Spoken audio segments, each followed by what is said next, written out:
Good morning, students. Previous class already discussed the how to the construction the index number and how to the find out the weightage index numbers through the various consumption goods. ಹಿಂದಿನ ತರಗತಿಯಲ್ಲಿ ನಾವು ಸೂಚ್ಯಾಂಕಗಳನ್ನು ಯಾವ ರೀತಿಯಾಗಿ ನಾವು ತಯಾರು ಮಾಡಬೇಕು, ಅಷ್ಟೇ ಅಲ್ಲದೆ ಯಾವ ರೀತಿಯಾಗಿ ನಾವು ತೂಕದ ಒಂದು ಸೂಚ್ಯಾಂಕವನ್ನು ನಾವು ಕಂಡು ಹಿಡಿತೇವೆ ಅನ್ನೋದ್ರ ಬಗ್ಗೆ ಕೂಡ ಅಧ್ಯಯನವನ್ನು ಮಾಡಿದ್ದೇವೆ. ಇಂದಿನ ತರಗತಿಯಲ್ಲಿ ನಾವು ಹಣದುಬ್ಬರ ಮತ್ತು ಹಣದುಬ್ಬರ ಅಂತಂದ್ರೇನು, ಹಣದುಬ್ಬರ ಅಂದ್ರೇನು, ಹಣದುಬ್ಬರಕ್ಕೆ ಕಾರಣಗಳೇನೇನು, ಹಣದುಬ್ಬರದಿಂದ ಯಾವ ರೀತಿಯಾಗಿ ಪರಿಣಾಮ ಆಗ್ತದೆ ಅನ್ನೋದ್ರ ಬಗ್ಗೆ ಕೂಡ ನಾವಿಲ್ಲಿ ಸ್ಟಡಿ ಮಾಡ್ತಾ ಇದ್ದೇವೆ. Today class we are discussing the what you mean by the inflation, what are the causes for the inflation, what are the effects on the inflation. First we understand the what do you mean by the inflation. Inflation, it is one of the important macroeconomic concept. If the prices are continuously increases but the value of money decreases. Inflation means it is one of the important macroeconomic concept. Prices are continuously increases but the value of money decreases is called as inflation.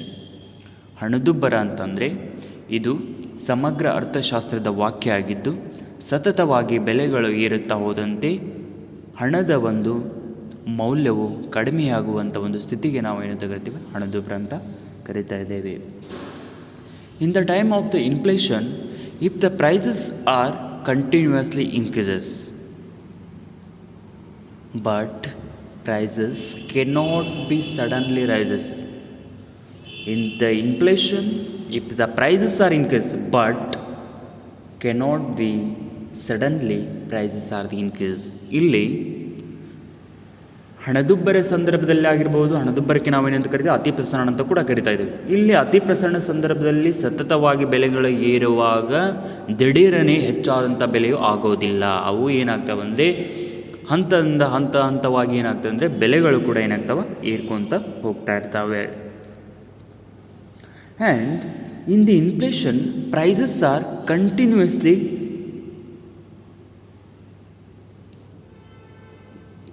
increases, but in the sum of the time, in the economy, inflations, it is the positive impact on the economy.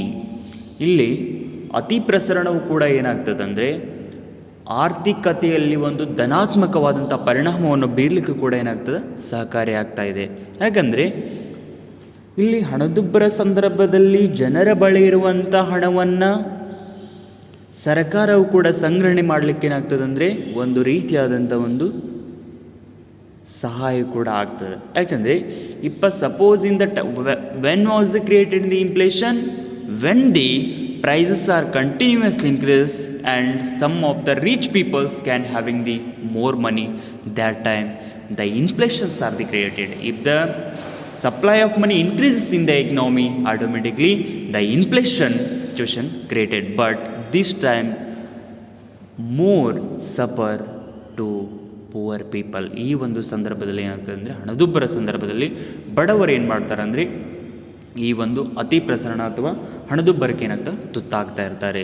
ಅದಕ್ಕಾಗಿ ಇಲ್ಲೇನೆಂದರೆ ಯಾವ ರೀತಿಯಾಗಿ ಅತಿ ಪ್ರಸರಣದಲ್ಲಿ ಕೂಡ ಬೆಲೆಗಳ ಸತತವಾಗಿ ಏರಿಕೊಂತ ಹೋಗ್ತಾ ಇರ್ತಾವೆ, ಅದೇ ರೀತಿ ಜನರ ಕಡೆ ಕೂಡ ಹಣವು ಹೆಚ್ಚಿಗೆ ಇದೆ ಅಂತ ಅರ್ಥ ಆಗ್ತಾ ಇದೆ. ಅದಕ್ಕಾಗಿ ಇಲ್ಲೇನಾಗ್ತದೆ ಅಂದರೆ ಹಣದುಬ್ಬರ ಸಂದರ್ಭದಲ್ಲೂ ಕೂಡ ಏನಾಗ್ತದೆ ಅಂದರೆ ಬಹಳಷ್ಟು ಸರಕುಗಳು, ಅದರಲ್ಲೂ ಕೂಡ ದಿನನಿತ್ಯ ಬಳಸುವಂಥ ಸರಕುಗಳ ಬೆಲೆಗಳು ಕೂಡ ಏನಾಗ್ತದೆ ಅಂದರೆ ಬಹಳಷ್ಟು ಹೆಚ್ಚಿಗೆ ಆಗ್ತದೆ. In the economy, everyday consumption goods also the increases, but that prices are compared to the before, but nowadays prices are the increases. ನಾವು ಇಲ್ಲಿ ಮೊದಲಿಗಿರೋ ಒಂದು ವಸ್ತುಗಳ ಬೆಲೆಗಳನ್ನು ನಾವು ಈಗಿನ ವಸ್ತುಗಳಿಗೆ ಬೆಲೆಗಳಿಗೆ ಹೋಲಿಸಿದಾಗ ಮೊದಲಿಗೆ ಇದಕ್ಕೆ ಬಹಳಷ್ಟು ರೀತಿಯಾದಂಥ ವ್ಯತ್ಯಾಸದ ಬೆಲೆಗಳು ಕೂಡ ಇಲ್ಲಿ ಏರ್ಕೊಂತ ಹೋಗ್ತಾ ಇರ್ತಾರೆ.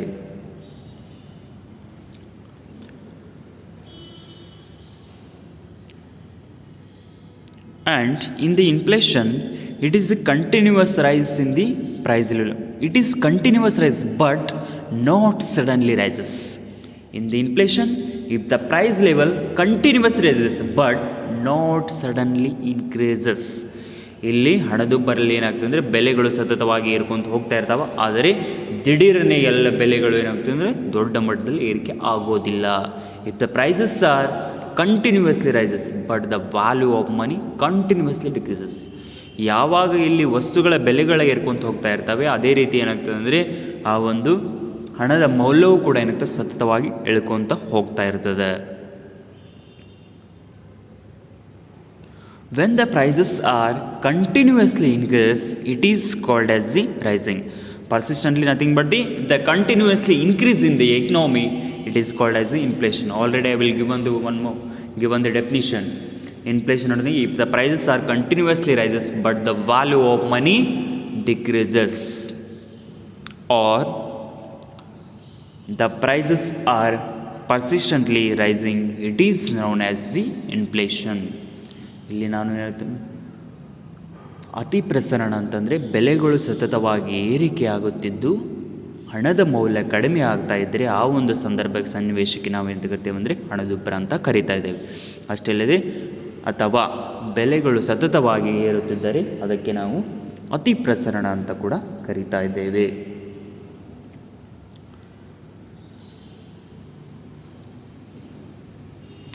And inflation, it is upward movement of the prices. In the inflation, if the prices can increase in the upward moment, not downward moment, because if the prices are continuously increase, that's why the prices can upward movement directions. ಇಲ್ಲಿ ಏನಾಗ್ತದೆ ಅಂದರೆ ಹಣದುಬ್ಬರದಲ್ಲಿ ಕೂಡ ಏನಾಗ್ತದೆ ಅಂದರೆ ಈ ಒಂದು ಬೆಲೆಗಳು ಏನಾಗ್ತವೆ ಅಂದರೆ ಮೇಲ್ಮುಖವಾಗಿ ಏನಾಗ್ತವೆ ಅಂದರೆ ಚಲಿಸ್ತಾ ಇರ್ತವೆ. ಯಾವುದೇ ರೀತಿಯಲ್ಲಿ ಇಲ್ಲಿ ಕೆಳಗಮುಖವಾಗಿ ಅವು ಒಂದು ಚಲಿಸಲಿಕ್ಕೆ ಸಾಧ್ಯನೇ ಇಲ್ಲ. ಯಾಕಂದರೆ ಇಲ್ಲಿ ಹಣದುಬ್ಬರದಲ್ಲಿ ಏನಂತ ಬೆಲೆಗಳು ಸತತವಾಗಿ ಏರಿಕೆ ಹೋಗ್ತಾ ಇರ್ತವೆ. ಇಲ್ಲಿ ಯಾವಾಗಾದರೂ ಒಮ್ಮೆ ಏರೋದು ಯಾವಾಗಾದರೂ ಒಮ್ಮೆ ಇಳಿಯೋದು ಆಗೋದಿಲ್ಲ. ಇಲ್ಲಿ ಅತಿ ಪ್ರಸರಣದಲ್ಲಿ ಬೆಲೆಗಳು ಸತತವಾಗಿ ಏರಿಕೆ ಹೋಗ್ತಾ ಇರೋದ್ರಿಂದ ಇಲ್ಲಿ ಹಣದುಬ್ಬರದ ರೇಖೆಯು ಕೂಡ ಏನಾಗ್ತದೆ ಮೇಲ್ಮುಖವಾಗಿ ಕೂಡ ಚಲಿಸ್ತಾ ಇದೆ. ಇನ್ the inflation, if the prices are continuously increased, that's why prices curve can moving to the upward. ಇಲ್ಲಿ ಅನಪ್ರಸರಣದಲ್ಲಿ ಬೆಲೆಗಳು ಸತತವಾಗಿ ಏರ್ತಾ ಇರೋದಕ್ಕೆ ಇಲ್ಲಿ ಅತಿ ಪ್ರಸರಣದ ರೇಖೆಯು ಕೂಡ ಏನಾಗ್ತದೆ ಅಂದರೆ ಮೇಲ್ಮುಖವಾಗಿ ಚಲಿಸ್ತಾ ಇರ್ತದೆ.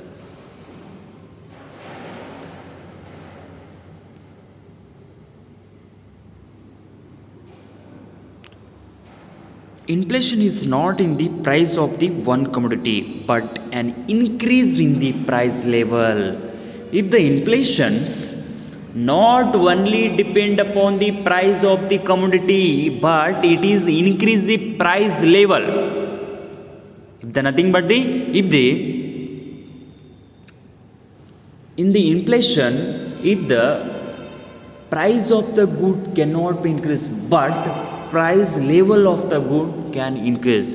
ಇಲ್ಲಿ ಅತಿ ಪ್ರಸರಣದಲ್ಲಿ ಏನಾಗ್ತಾ ಇದೆ ಅಂದರೆ ವಸ್ತುವಿನ ಬೆಲೆ ಹೆಚ್ಚಿಗೋದಿಲ್ಲ, ಆದರೆ ವಸ್ತುವಿನ ಬೆಲೆಗಳ ಮಟ್ಟ ಕೂಡ ಏನಾಗ್ತದೆ ಹೆಚ್ಚಿಗೆ ಆಗ್ತದೆ. ಅಂದರೆ ಇಲ್ಲಿ ಬೆಲೆಗಳು ಏನಾಗ್ತವೆ ಅಂದರೆ 20 ರೂಪಾಯಿ ಇರುವಂಥ ಸರಕು suppose one commodity price is 20 rupees, but that price cannot be increase but price level can increase. ಇಲ್ಲಿ ಒಂದು ವಸ್ತುವಿಂದ 20 ರೂಪಾಯಿ ಇದೆ ಅಂದರೆ ಅವುಗಳ ಬೆಲೆಗಳ ಮಟ್ಟ ಕೂಡ ಏನಾಗ್ತದೆ ಹೆಚ್ಚಿಗೆ ಆಗ್ತಾ ಇರ್ತದೆ, ಹೊರತು ಯಾವುದೇ ರೀತಿಯಂಥ ಬೆಲೆಗಳು ಇಲ್ಲಿ ಹೆಚ್ಚಿಗೆ ಆಗೋದಿಲ್ಲ.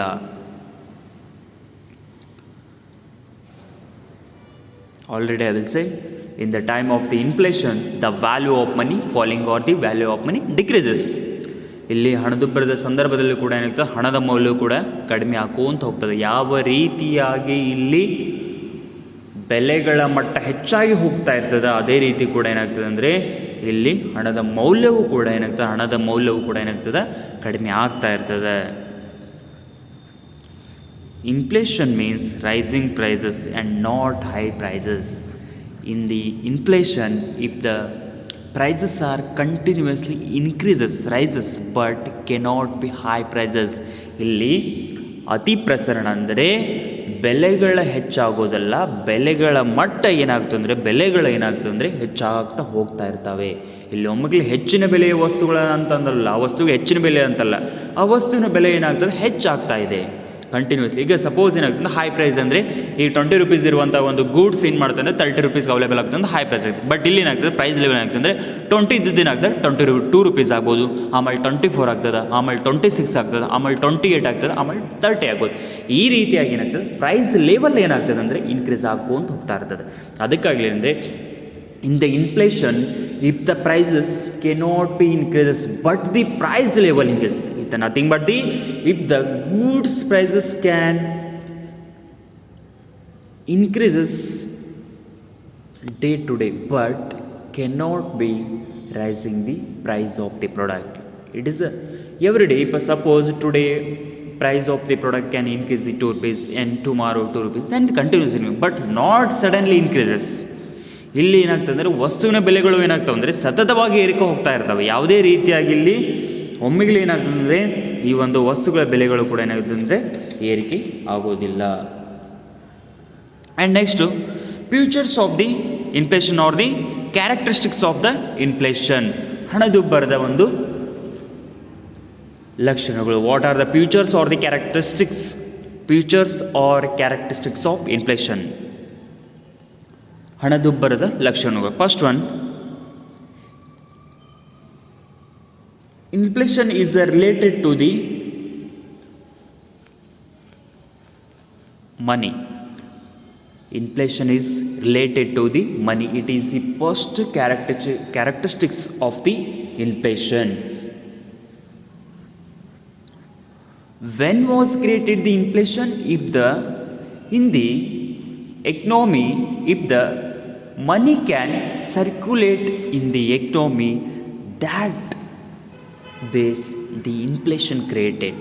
That's why inflation it is related to the money. ಇಲ್ಲಿ ಹಣದುಬ್ಬರವು ಹಣಕ್ಕೆ ಯಾಕೆ ಸಂಬಂಧಿಸಿದೆ ಅಂದರೆ ಇಲ್ಲಿ ಮಾರುಕಟ್ಟೆಯಲ್ಲಿ ಚಲಾವಣೆಯಲ್ಲಿರುವಂಥ ನಾಣ್ಯದ ಒಂದು ಆಧಾರದ ಮೇಲೆ ಅತಿ ಪ್ರಸರಣ ಅನ್ನೋದು ತೀರ್ಮಾನ ಆಗ್ತದೆ. If suppose more money is circulate in the economy, if the government can take a decision and the prices of the goods increases, that time peoples can some of the amount of money can deposit in the banks, because that time government can give the more interest rate. ಇಲ್ಲಿ ಹಣದ ಒಂದು ಚಲಾವಣೆ ಮಾರುಕಟ್ಟೆಯಲ್ಲಿ ಹೆಚ್ಚಿಗೆ ಆಗ್ತಾ ಇರುವಾಗ ಸರ್ಕಾರವು ತನ್ನದೇ ಆದಂಥ ಒಂದು ನೀತಿಯನ್ನು ಜಾರಿಗೆ ತಂದು ಬ್ಯಾಂಕಿನಲ್ಲಿ ಏನು ಮಾಡಬೇಕು, ಜನರು ದುಡ್ಡು ಇಡುವ ಹಾಗೆ ಏನು ಮಾಡ್ತದೆ ಅಂದರೆ ಅದು ಒಂದು ನೀತಿಯನ್ನು ಜಾರಿಗೆ ತರ್ತದೆ. ಆ ಸಂದರ್ಭದಲ್ಲಿ ಬ್ಯಾಂಕುಗಳ ಬಡ್ಡಿ ದರವು ಕೂಡ ಕಡಿಮೆ ಆಗಿರ್ತದೆ. ಯಾಕಂದರೆ ಅವಾಗ ಆರ್ಥಿಕತೆಯಲ್ಲಿ ಹೆಚ್ಚಿನವಾದಂಥ ನಾಣ್ಯ ಚಲಾವಣೆ ಆಗ್ತದೆ. That's why if the inflation is related to the money, if the more money can circulate in the economy, automatically the inflation created. And this type of the monies can notes or the coins. If suppose more money in the hand of the people, their purchasing power is increase. ಯಾವಾಗ ಒಂದು ಜನರ ಕೈಯಲ್ಲಿ ಹಣ ಹೆಚ್ಚಿಗೆ ಇರ್ತದೆ ಆವಾಗ ಅವರ ಒಂದು ಕೊಳ್ಳುವಂಥ ಶಕ್ತಿನೂ ಕೂಡ ಏನಾಗ್ತದೆ ಹೆಚ್ಚಿಗೆ ಹಾಕುವಂತ ಹೋಗ್ತದೆ. ಅದಕ್ಕಾಗಿ ಏನಾಗ್ತಂದರೆ ಹಣದುಬ್ಬರ ಅನ್ನೋದು ಹಣಕ್ಕೆ ಸಂಬಂಧಿಸಿದದು ಆಗಿರ್ತದೆ. And in the time of the inflation more quantity demanded for the various goods and service and also there supply and demands also increases. In the time of the inflation, the goods and services demand also increases and also the supply increases. ಇಲ್ಲಿ ಹಣದುಬ್ಬರದ ಸಂದರ್ಭದಲ್ಲಿ ವಸ್ತುಗಳ ಬೇಡಿಕೆಯು ಕೂಡ ಹೆಚ್ಚಾಗ್ತದೆ. ಅಷ್ಟೇ ಅಲ್ಲದೆ ಅವುಗಳ ಒಂದು ಪೂರೈಕೆಯು ಕೂಡ ಏನಾಗ್ತದೆ ಹೆಚ್ಚಾಗ್ತದೆ.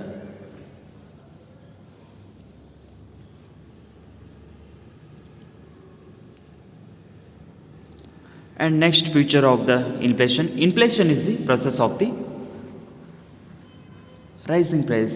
I am already said in the inflation, if the prices are continuously rises, if the prices are continuously rises, it is, and also the production cost also increases. That's why obviously if the prices can increase and every day or every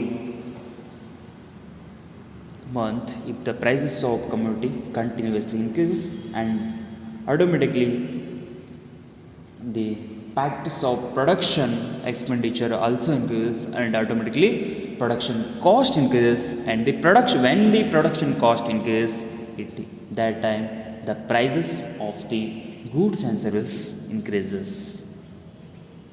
ಯಾವಾಗ ಇಲ್ಲಿ ವಸ್ತುಗಳ ಸತತವಾಗಿ ಏರುತ್ತಾ ಹೋಗ್ತಾ ಇರ್ತವೆ ಆವಾಗ ಉತ್ಪಾದನಾಂಗಗಳ ಒಂದು ವೆಚ್ಚವು ಹೆಚ್ಚಿಗೆ ಆಗ್ತದೆ.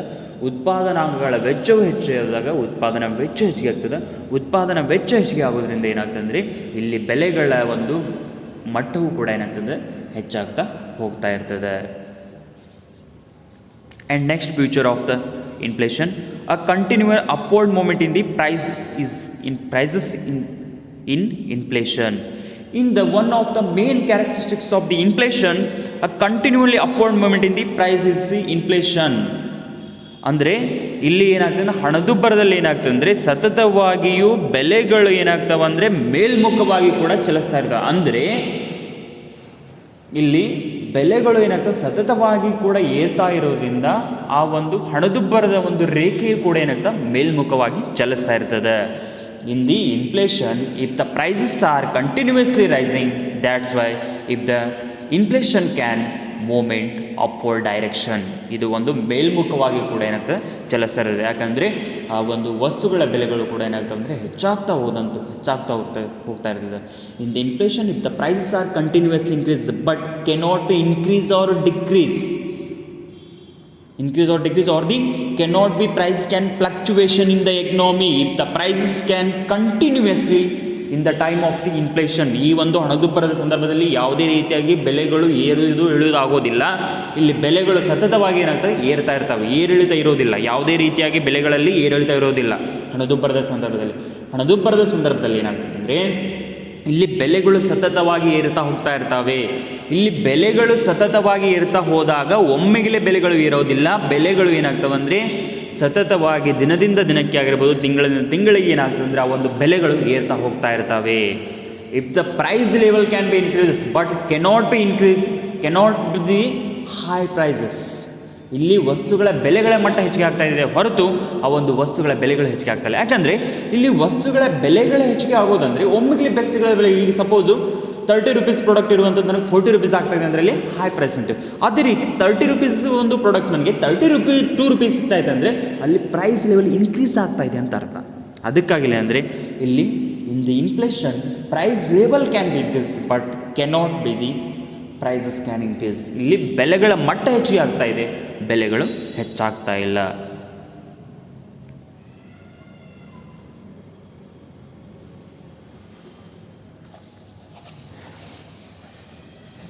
It is a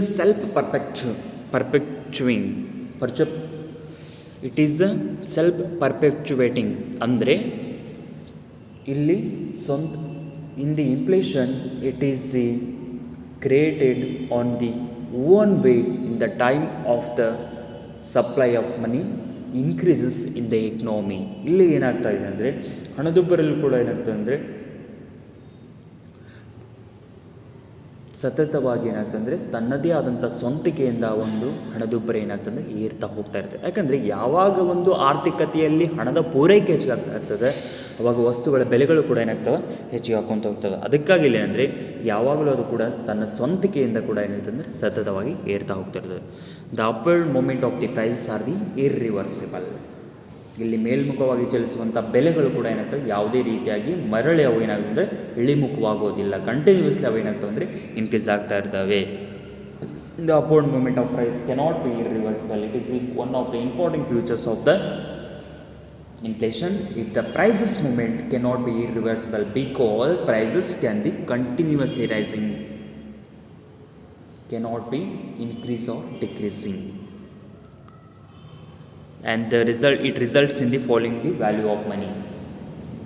If the automatically it is an inflation result, the inflation can created the value of money can decreases because price can increases. That's why the value of money can be decreases. Rising price level not high pricing the inflation. Already I'll say if the prices cannot be increased but the price level can be increased. ಇಲ್ಲಿ ಬೆಲೆಗಳು ಕೂಡ ಏನಾಗ್ತವೆ ಹೆಚ್ಚಾಗ್ತಾ ಇರ್ತವೆ ಹೊರತು ಯಾವುದೇ ರೀತಿಯಂಥ ಬೆಲೆಗಳ ಮಟ್ಟವು ಕೂಡ ಹೆಚ್ಚಾಗುವುದಿಲ್ಲ. Next class we are discussing the what are the causes effects of the inflation.